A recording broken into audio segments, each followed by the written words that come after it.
On July the 4th, you will decide who walks through the door to number 10. Will it be Rishi Sunak or Sir Keir Starmer? Before then, a 6-week campaign and a debate about the future of our country. Starting today, this is Politics Live. They're off. Expect lots of this over the next few weeks.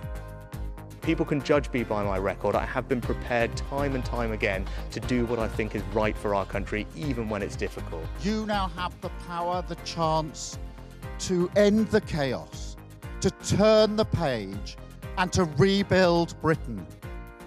We'll also be talking about migration following the release of the latest figures. Also today, Nigel Farage rules out running for Reform UK. What impact, if any, will that have? And a big test for Scotland's new First Minister. We'll be speaking to the SNP. Joining us today, Conservative MP and Science Minister Andrew Griffith, Labour MP and Shadow Paymaster General Jonathan Ashworth, Deputy Editor of Conservative Home Henry Hill, and Observer columnist and leader writer Sonia Soda. This is Politics Live, Election 2024.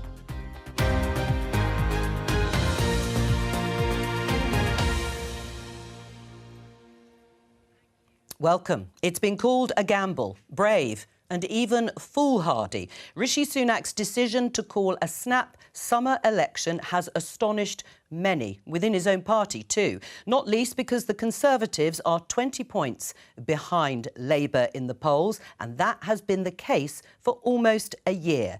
Let's have a look at how the papers followed yesterday's events and the announcement of that election. The Times: Sunak bets the House. The Guardian has a similar headline: Sunak's big gamble.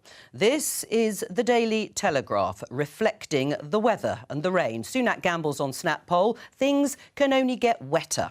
The Financial Times has Sunak bets on July the 4th election. The Mirror focusing on how wet Rishi Sunak looked in Downing Street. Drown and out, it says. And finally, the Daily Mail: now is the moment for Britain to choose its future, which seems a good point to introduce our politicians and ask them in 30 seconds, or about 30 seconds, to set out your stall, starting with you, Andrew. Well, elections are about a choice, and the choice is very clear at this election. You stick with the Conservatives. They've taken some bold decisions, sometimes difficult decisions. They're starting to work. We saw that in the economy figures yesterday.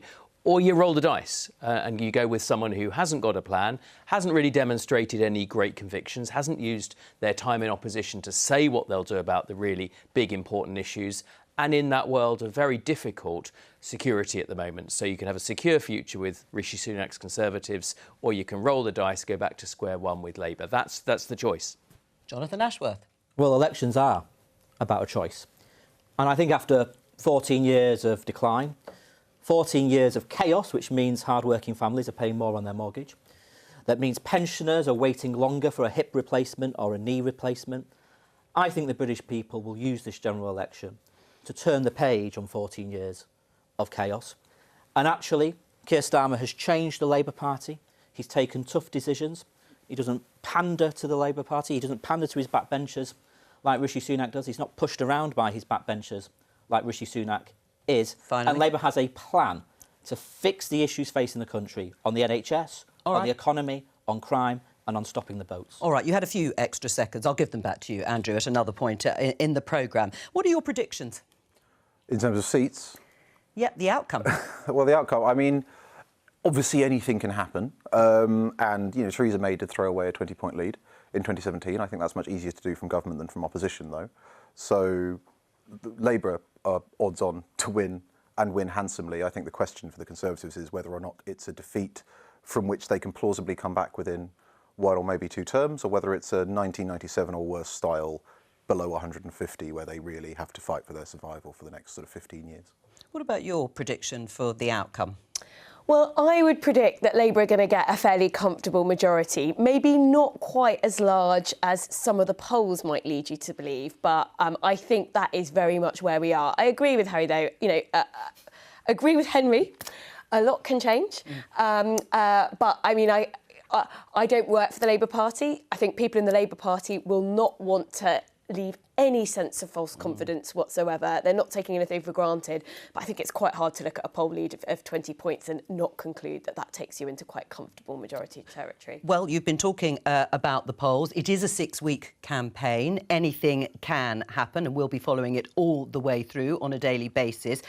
Let's have a look at the tracker, the BBC poll tracker, which tells us the state of the main parties in terms of support as the election campaign gets underway. And we'll be looking at this regularly throughout the 6 weeks leading to polling day. And you can see very clearly Labour's very comfortable and very solid lead over the Conservatives. Labour on 45% to the Conservatives 23%. You can see at its widest point, that was in the wake, of course, of Liz Truss and Kwasi Kwarteng's ill-fated mini budget, but it has kept at pretty well 20 points all the way through until now. Reform are on 11%, with the Liberal Democrats on 9%, the Greens on 6%, the SNP on 3% and Plaid on 1%. Well, let's drill down into some of that information with Kelly Beaver, who's the Chief Executive for UK and Ireland of the pollsters Ipsos Mori. Kelly, looking at those polls and looking at the lead of Labour, has any governing party ever come from behind in the situation the Conservatives are in at the moment to win an election? Not in modern political history, no. It is quite a substantive gap. And as some of your panellists were saying, that kind of gap is unlikely to be closed in totality. But ultimately, we do also know that those who are telling us today that they would vote for Labour or indeed for the Conservatives or a smaller party, there is still quite a lot of indecision within the voter ranks. And we know that almost half say that they are, persuadable in some way and not completely convinced either way. Right. What about the main issues that are going to be at the forefront of this election? We always expect the economy and the health service and crime. But what are going to be the really big issues, and how are the main parties viewed by voters at this point on those issues?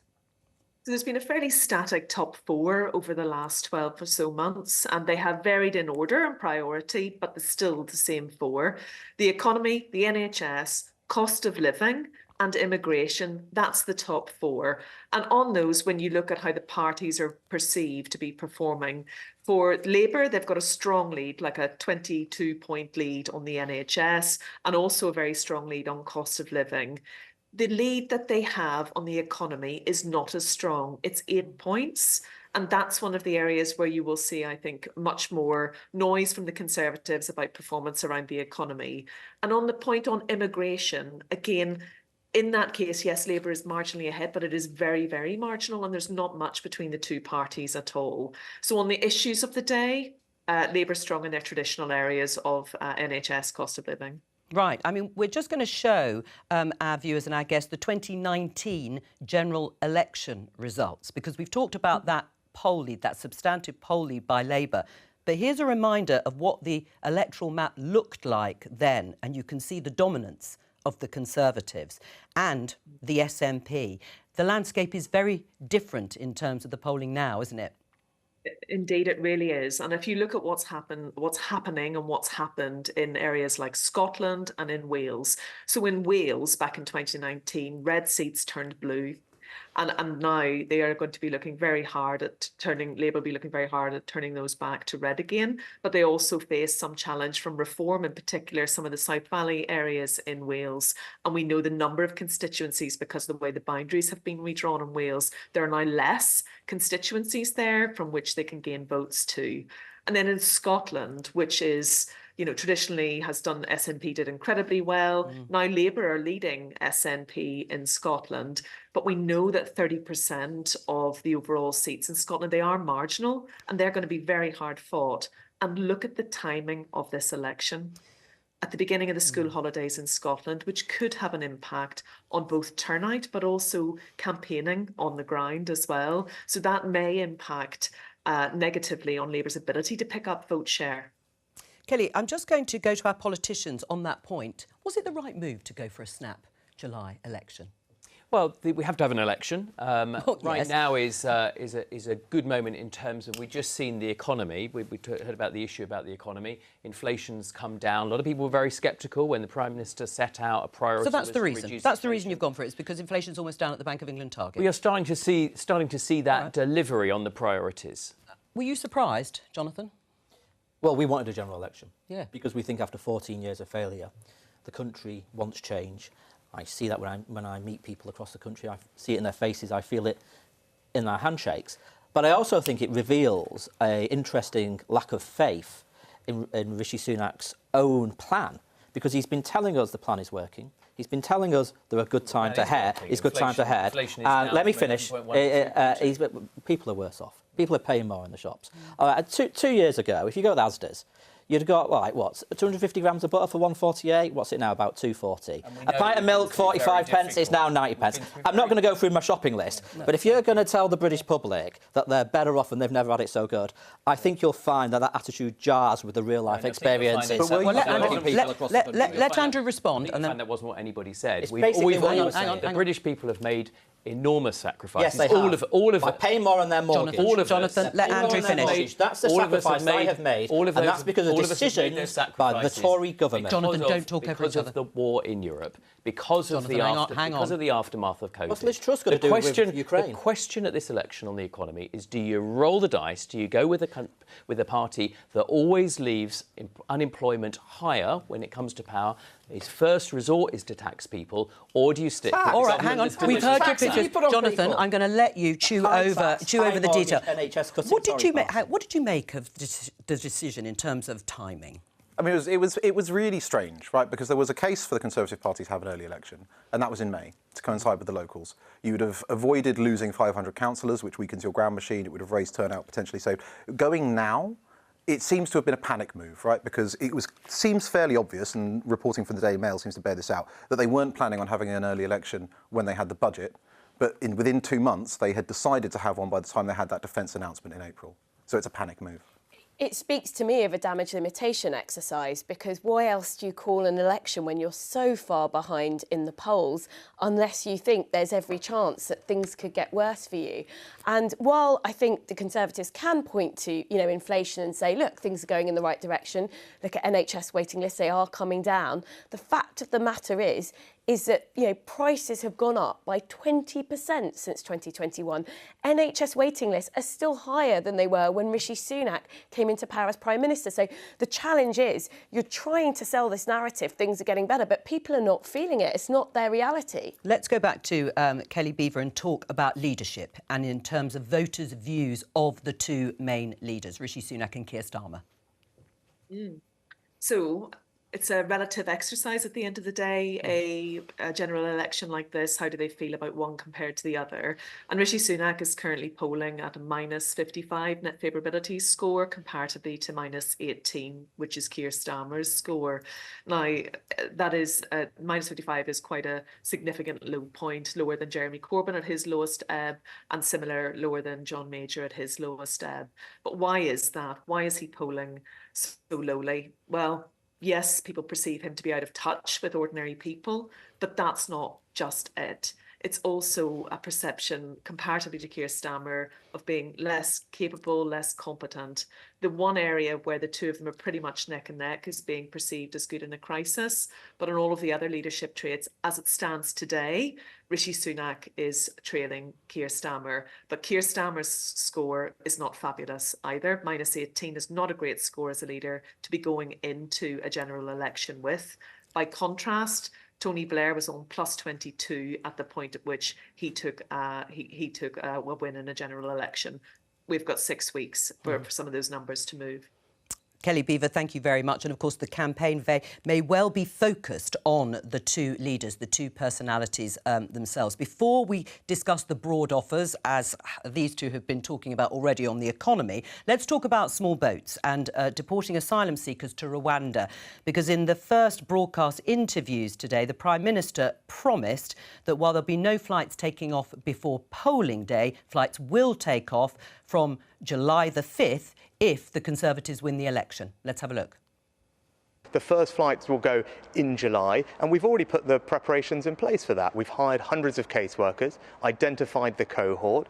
As people have been watching on their TV screens or on the newspapers, we've already started detaining people. We've hired the escorts, we've got an airfield on standby, we've booked the flights. So all of that work is already ongoing. And then the choice of this election is clear, because if I'm re-elected as Prime Minister on the 5th of July, these flights will go.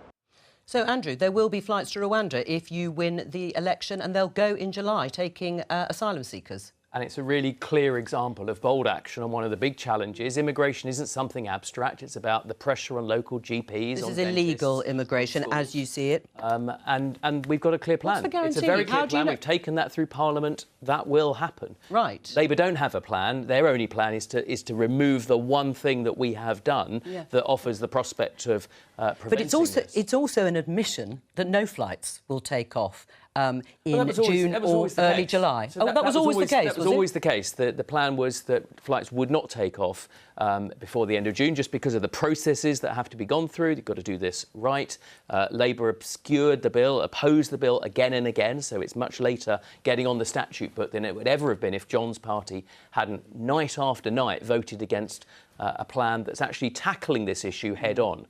What they will do is make the UK just a continued beacon for migration and put us back into the situation that we're in today. Right, you want to scrap the Rwanda plan or the Rwanda scheme if it ever takes off, literally and metaphorically.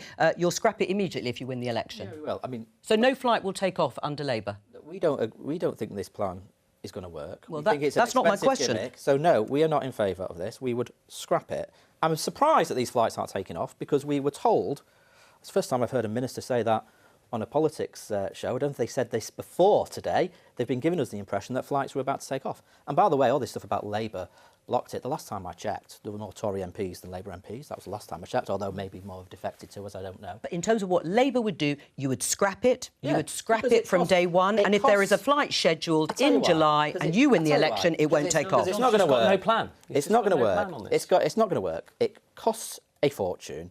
It's only going to deal with 1% of the people that it is supposed to deal with. It would be cheaper to put all these people up in the Ritz in Paris than this plan. It's an expensive gimmick and it's not going to work. So yes, we would scrap it, and we have got a detailed plan for dealing with this problem. And by the way, you lot told us you were going to stop the boats. You haven't. There's been 300 in the last week or so. That's what Rishi Sunak. Well, let him answer.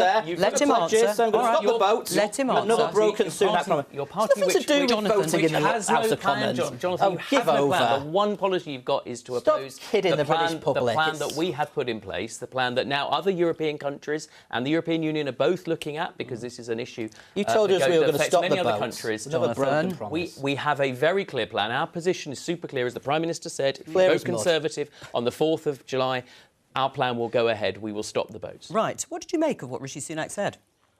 I mean, when they announced this timing, they were either pretty certain they were going to get a flight off or pretty, absolutely certain they wouldn't, right? Because one way or the other. Because if they were going to get a flight off, that means that they could potentially bank that benefit with voters who care about immigration during the election campaign. And if they weren't, then there was a real political danger for the government of having another summer of Channel crossings, when they had fought this very high-profile battle, delivered what they said they needed, which is the Rwanda Act, and then still had a summer of crossings with no flights. So it's kind of a way of drawing that wound. But What did you think when Rishi Sunak made a pledge? Obviously, he has to win the election in order for flights to take off if Labour keep to their commitment to scrap the scheme. But that will be a waste of time and money, won't it?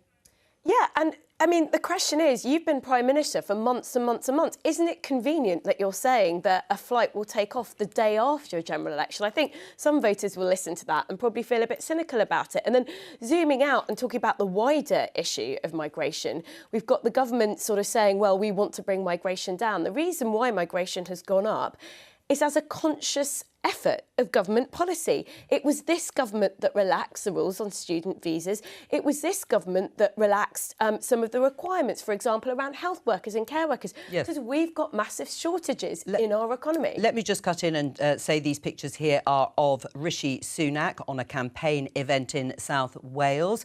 They're talking to voters, no doubt, and party faithful. He's at a brewery there. Of course, he doesn't drink alcohol, but there he is. He's already been in Derbyshire this morning. And this is what it's going to be like. They're going to be crossing the country, the whole of the UK, over the next 6 weeks, with no doubt an exhausting schedule. And Keir Starmer will be doing the same, and of course the other smaller parties. And in fact, while we're on the pictures of Rishi Sunak, let me just set out a little bit of the choreography over the next week or so, because tomorrow Parliament will prorogue, which marks the end of the parliamentary session, at which point no more legislation will be discussed, and any bill that is not passed by then will be lost. And we're being told that it looks like the legacy bill, as we saw it, of Rishi Sunak, which was the smoking ban for a new generation of young people, that might not make the statute book. I mean, he will be extremely disappointed. Yeah, because it was one of those great pieces of legacy legislation, which is where you vote for the nice thing and get the credit if it happens, but all of the work of implementation has been left to other people. The smoking ban, whether you support the smoking ban or not, it was one of the worst drafted policies that we've seen in a very long time, because it would have only started biting in 2027. It would have been a future government that had to deal with the fact that it didn't account for the fact that we are a very easy country to smuggle things into, that we have a huge black market share already. By 2029... You weren't a fan, clearly, of this bill. No. It would have been basically, by 2030, the next government would have been dealing with the fact that hundreds of retailers would have been down about 10 grand a year, and many of them trade below the VAT line anyway. So it's a good thing. Even if you want to eventually stamp out smoking, this bill was a terrible bill, and it's a good thing it's gone. Yeah, Andrew, do you agree?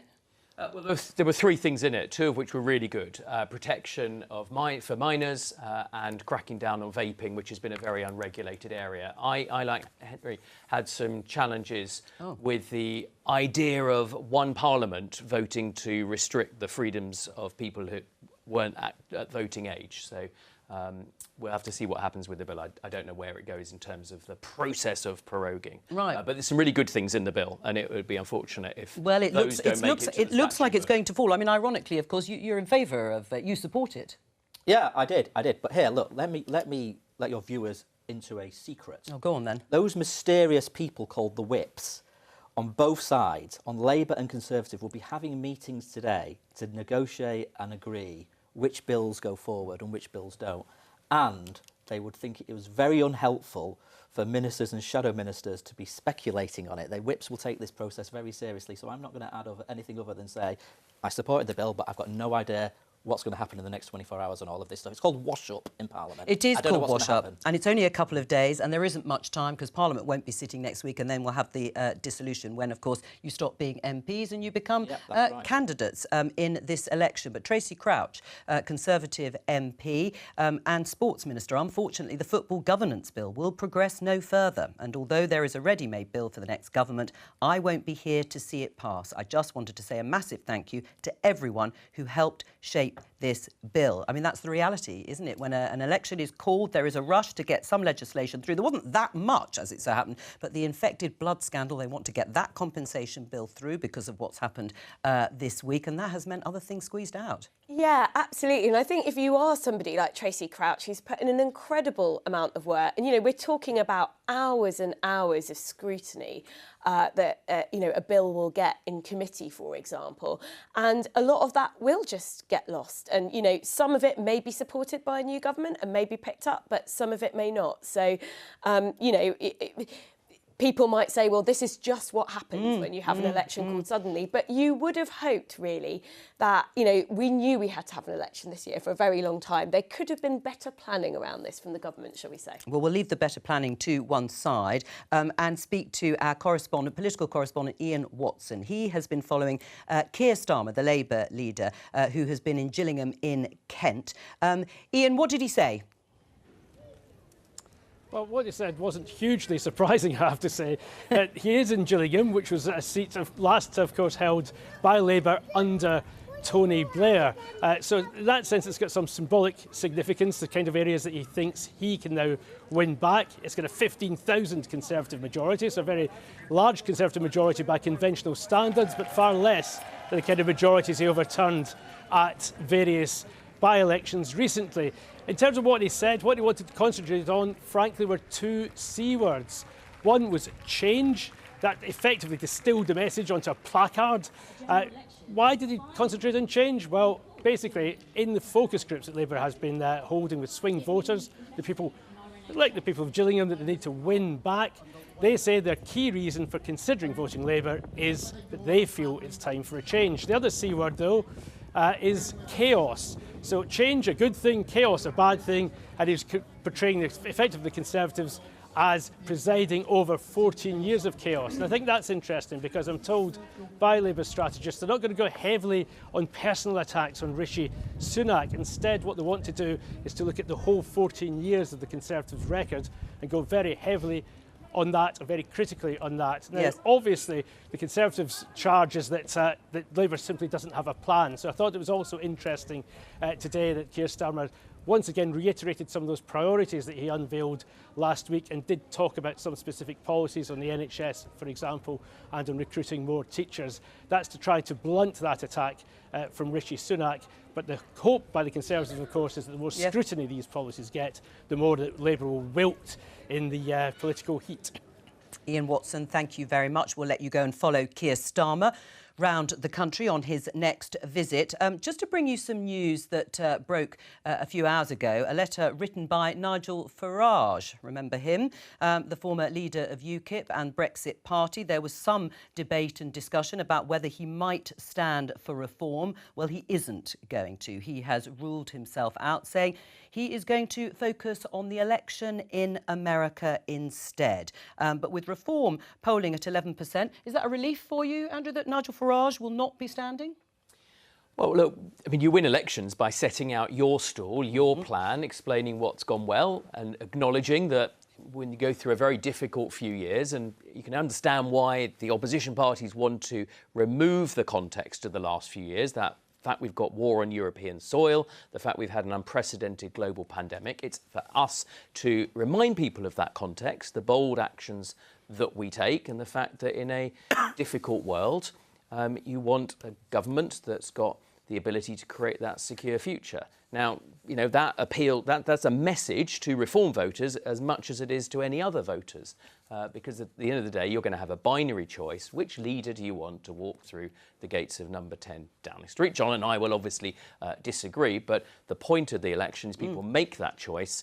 And one of the big things that we will be doing to reform voters in particular is laying out the context. If you want to stop votes, if you think the level of immigration is too high, if you think we're not spending enough on defence, then I have to say to you, Keir Starmer is not your answer. Right, and I'm going to get a response from you, but not just at the moment. On immigration, obviously small boats and deporting asylum seekers is deemed illegal migration by the government. Let's talk about net migration, legal immigration, and catch up with Ben Chu, who is the BBC's correspondent at Verify, because the latest net migration figures have come out. That's the number of people who've come into the country minus those who have left. What do they say, Ben?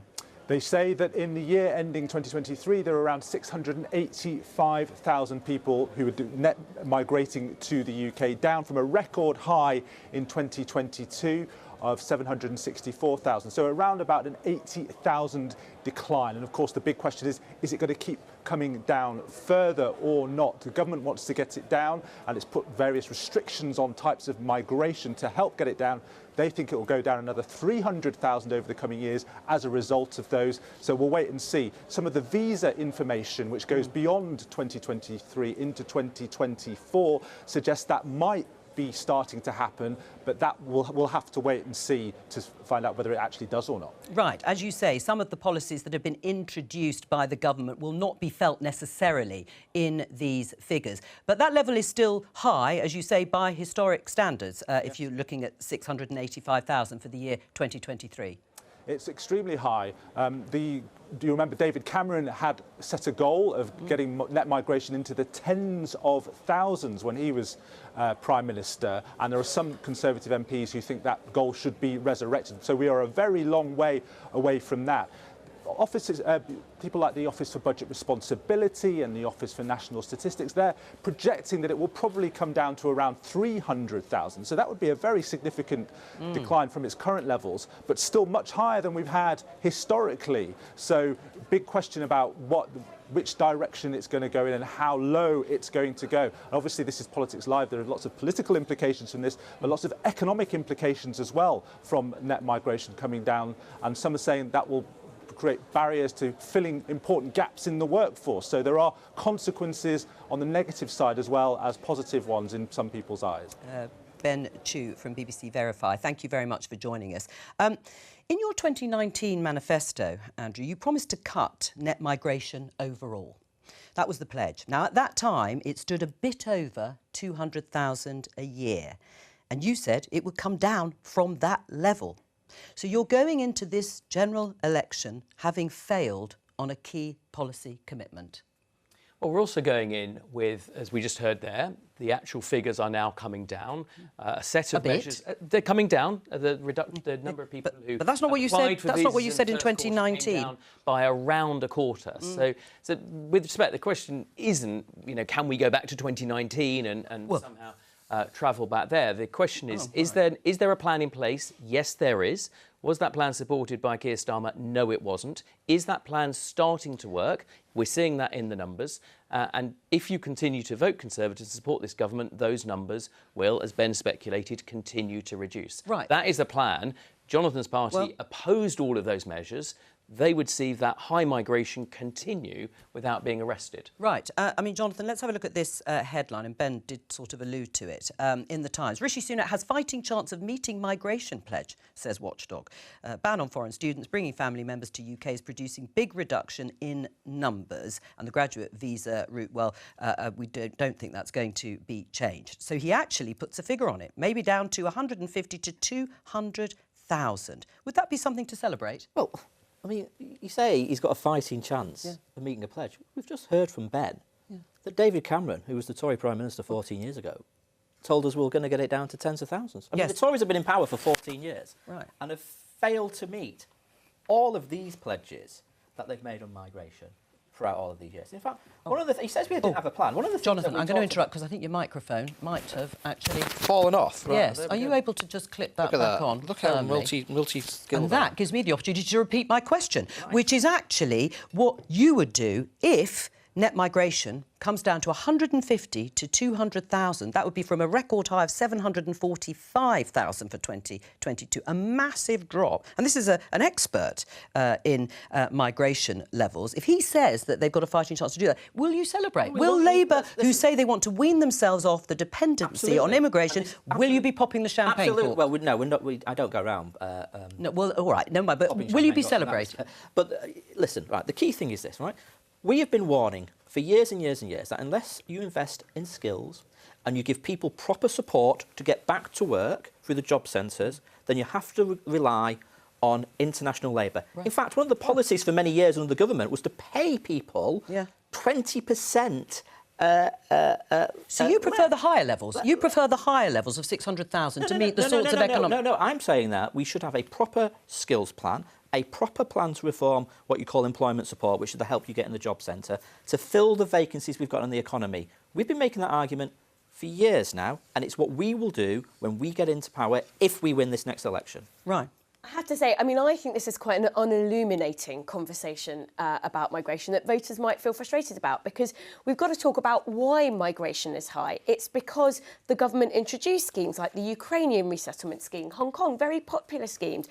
It's because they took a policy decision that by increasing the numbers of foreign students, that would cross-subsidise our university sector. And it's because we've got huge skills gaps in health and social care, and NHS waiting lists, there is no doubt, would be even higher if the government hadn't relaxed some of the salary minimum thresholds, for example, for care workers. So it's all very well to talk about these figures in abstract, but unless we talk about why we've got these high levels of migration and what the consequences might be if you choose to reverse policy to bring them down, there will be consequences for the NHS and social care, for example. And all of that may be true, but of course you have to hold politicians to account for pledges they make in terms of delivery. I mean, you absolutely do. I mean, I agree with Sonia that you need to talk about the consequences, because this Migration Advisory Committee thing is a perfect example of how the Conservatives have got in this hole on immigration, because the Migration Advisory Committee really doesn't like the graduate visa. It advised against it in 2018. It was scathing about it in its annual review in 2023. But the government didn't ask it about that. No. The government specifically said, if you didn't want to change international student numbers at all, would you do anything? Would you crack down on the graduate visa? And the MAC went, well, no, obviously not. And then the government had to back out of this policy. Now, the fact is, the reason that happened is because business, the Department for Education and the Treasury continually advocate for higher numbers. And until you have an all-of-government approach to reducing immigration, simply sticking someone in the Home Office and asking them to do battle with 3 departments at once, they're always going to lose. Right, we saw pictures of Rishi Sunak in South Wales. He's had a busy day already. BBC correspondent, political correspondent Nick Eardley has been with him. Ah, there he is. Hello to you, Nick. What's it been like so far? Hi, Jo. Well, look, I mean, the Prime Minister's full of beans. He's been out this morning trying to seize the narrative to get on the front foot. It's one of the advantages he has, isn't it? That because he knew before everyone else when the election was going to be, he could make a plan nice and early to get out in the first 48 hours or so.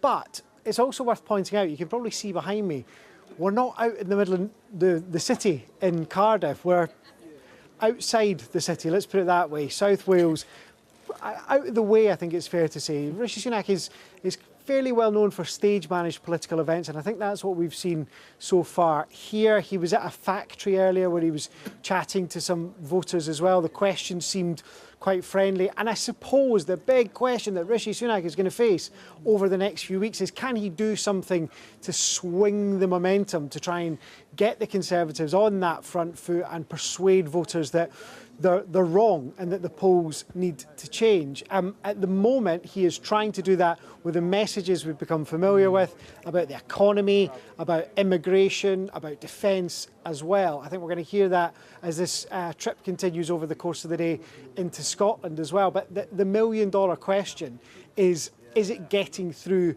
to voters, and are events like this the ones that are going to break through for the PM? Well, Nick Eardley, at least it's not raining today. I'll say that for wherever you are precisely with the Prime Minister. Enjoy the start of the campaign. Let's go back to the beginning and talk about the economy, because the mantra is don't risk the economic stability. We're on the right path. We've heard you say this. Labour don't have a plan. But, Andrew, while Rishi Sunak has been running the country in one way or another, we've had record levels of taxation, recession, sluggish growth, painfully high levels of inflation, topping 11%, with food inflation reaching highs of 19%. Is that really an economic record you're going to fight an election on? Well, we've come through this very difficult period. No one's making any bones about that. As I say, it's really important we don't remove the context. We are at a position of security in Europe that no one's seen. No one's seen for a generation, really, since we'll go back and in a few weeks' time celebrate the sacrifice that people made at D-Day. Not since that period have we had that level of economic challenge and headwind. In that, we've nevertheless delivered. We've reduced inflation, which is the cost of living is the cost of people's prices. The rate of growth has now But prices reduced. are still rising. They're just rising more slowly. They're still rising, but the rate of growth has reduced back into the target level for the Bank of England. Yeah. With a joint fastest growing economy in the G7. So we're in a pack of other similar like countries. But that's the record that you're going to be fighting on. I mean, conversely, Labour, Jonathan Ashworth, are saying stability is change. Yeah. It's a slightly strange slogan in the sense that, the Liz Truss era and the mini-budget of September 2022 caused months of instability and price shocks in the markets. But are you really saying that the economy in the hands of Rishi Sunak and Jeremy Hunt amounts to economic chaos? Yes. They've stabilised. They've stabilised Yes. the economy. Yes, we are saying that. Right. Because on the basis of what? Because it has been chaos. And working families are paying the price of that chaos. Not just in the extra tax rises that Rishi Sunak has clobbered them with, but also in the... He's cut national insurance twice. They're still worse off in terms of the taxes that they are paying. Of growth in the G7. Well, I mean, again, I think you're boasting about... You telling the British people they've never had it so good will jar with the real-life experiences of people watching this afternoon. I think you'll find that... Look, you talk about inflation. Inflation's come down because the British people are paying more on their mortgage. They've sacrificed so much. There's so many young couples out there who had mortgage offers withdrawn because of decisions by the Conservative government. That is chaos, and that chaos will continue. All right, but the Tories get 5 more and we'll years. come back to the change issue in just a moment. But let's introduce SNP MP Richard Thompson. Welcome to you in the final minutes of the programme. This is going to be an uphill struggle for you. We're talking about the economy now, but when we think back, you won 48 seats out of a possible 59 in 2019. You're now 10 points or so behind Labour. You had a big defeat to them in the Rutherglen and Hamilton by-election, and 2 SNP leaders resign. It's not looking great, is it? Well, on the contrary, I'm always an optimist. We've got the most popular leadership team in Scottish politics now, with John Swinney as First Minister and Kate Forbes as his deputy, more popular than any of those who would aspire to take over from that. But look, there's different electoral battlegrounds in Scotland. Across parts of West Central Scotland, the swings are quite sensitive, and it wouldn't take much movement in either direction to yield a basket of seats either, for the SNP or for Labour. But we'll be going into this election fighting for every vote. In the northeast of Scotland, I'll be taking a message about the economic disaster that the Tories have inflicted on us, the disaster of Brexit, how it continues to affect our farming and fishing communities. But the key point is that the people of Scotland need to think about who they want actually speaking up for them. And the SNP always provide the strongest possible voice for the people of Scotland, as we've shown over the cost of living, over international issues such as Gaza, and in terms of making sure that we get the best possible outcomes for our people in the energy transition, which is also crucial in North East Scotland. Well, Jonathan Ashworth, would you like to answer that? I mean, you must be feeling confident in Scotland. How many seats do you think you're going to win there? No, not a single vote has been cast yet in this general election. And if you want psephology, get on the much distinguished Professor John Curtis. But I would say this, the people of Scotland have the opportunity to send a government to Westminster and turn the page on 14 years of the Tories. And if people in Scotland want to get rid of the Tories, they need to vote Labour. Richard? Well, the people of Scotland have already, by and large, got rid of the Tories, and they did that by voting SNP. Got a Tory government. And in the remaining Tory seats that there are in Scotland, it's the SNP that are the challengers. But look, Labour are committed to the same public spending envelope as the Conservatives. They're wedded to the same disastrous Brexit as the Conservatives. I think people in Scotland are entitled to ask just what difference, just what change is it Labour are bringing. They took their one only identifiable policy of investing £28 billion in the energy transition and burnt it because they were scared of the weakest and worst Tory government and the attacks that they mounted on them. Well, Jonathan, you respond, and then Andrew, I'll come to you. As I say, if the people of Scotland want to turn the page on 14 years of the Tories, then I think they will want to play their part in sending a Labour government to Westminster. This is a fight between Labour and Conservative. It's a big choice facing the country across England, Scotland and Wales, but this is a choice which will end 14 years of the Tories. Well, I can understand, and we hear it again and again. All Jonathan wants to do is look backwards. Why that's the case? Because they don't have a plan, because Keir Starmer has changed his views. He's holding up a board about change because he's the person that's changed who he wanted to be leader. The last election, he wanted Jeremy Corbyn to be leader, take us out of NATO. This is a security election, and only the Conservatives have got a clear plan for our national security. Richard Thompson, thank you very much for joining us, because we're coming to the end of the show. Just your thoughts on day one of campaign. Well, I mean, everyone's been sort of recovering, haven't they? It's true. It's been that period, when a cartoon character is running on air before they realise that actually the cliff has run out and they're about to... That's really been the last 24 hours, but we're about to plunge into the thick of it. Hopefully, the launch of the Tory campaign hasn't been amazing, let's be honest. Hopefully they can kind of recover it over the next... Sonia? I think you can see the challenges emerge for both parties already. So for the Conservatives, it's sort of trying to say, vote with us, things, stay with us, things will get better when you've got this terrible track record. I think for Labour, they're sort of walking a fine tightrope. They don't want to be seen as having lots of snazzy, costly pledges, so they won't be mind being seen as incremental, but can they excite the country? That's the big question. Well, we're going to try and excite the country with Politics Live, which will be back tomorrow, unusually on a Friday, because it's the election campaign at 12:15. Please come and join me and keep me company. Bye.